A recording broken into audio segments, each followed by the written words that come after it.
This is Tales and Whispers, where every story is felt, not just heard. You know, sometimes the life can be completely turned upside down by a single, simple mistake.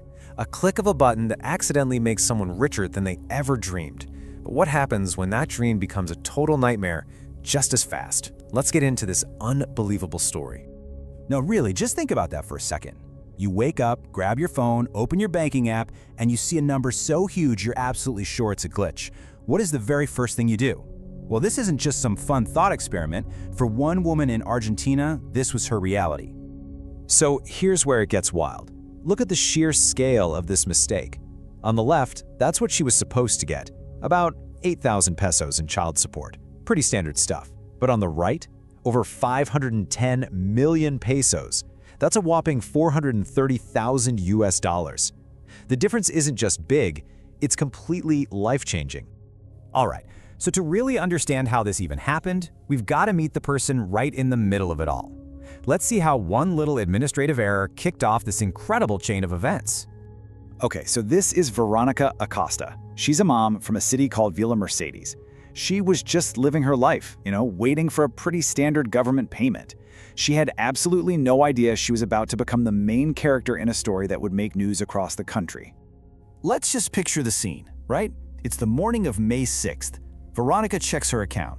Can you imagine her heart just pounding, her hands shaking as she sees that number? She probably refreshed the app like a dozen times, thinking, no way, this has to be a mistake. But the number didn't change, and right there, in that moment of pure shock, she had to make a choice that would totally define her future. So, with a fortune just sitting there at her fingertips, what did she do? Did she call the bank, report it? Nope, she acted, and she acted fast. Welcome to what we're calling the hours of the dream. And boy, did she act fast. Within hours, she wasn't just thinking about it, she was doing it. We're talking dozens of bank transfers shooting out to relatives. She went on a major shopping spree for the house. New TVs, refrigerators, the works. And to cap it all off, she bought a car, a 2014 Ford Ka. She was moving quick to make this new reality stick. So what was going through her head? Well, when she was asked about it later, she said this: "I thought it was a blessing from God."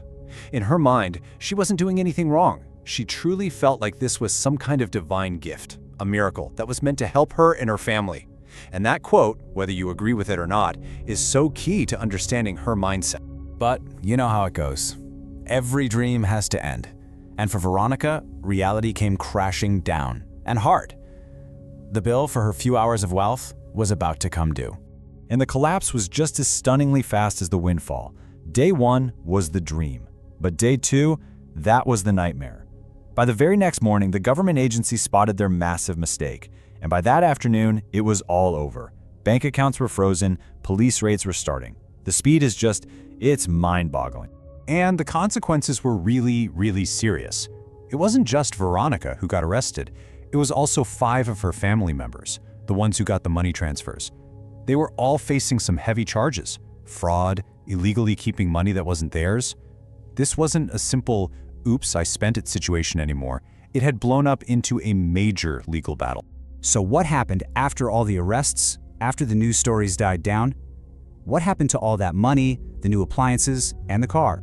Well, the authorities were incredibly efficient. By freezing those accounts, tracking all the transfers, and seizing all the new stuff she bought, they managed to get back over 90% of the money. The fortune disappeared almost as quickly as it had appeared. So where are they now? Well, while Veronica and her family are out of jail for the time being, they are definitely not in the clear. The case is still open, which means the legal fallout from those few hours of being rich could follow them for years. This whole story, from that shocking discovery to the super fast downfall, is just such a powerful real-life lesson. So what could we all take away from this whole mess? First off, money that just appears in your account isn't a gift, it's a test. It's a question you have to answer before you do anything else. Second, that thrill Veronica felt buying a new car, that was temporary. But the legal pain that followed, that could last a very, very long time. And finally, her story is just a huge reminder that real integrity isn't about what you can get away with.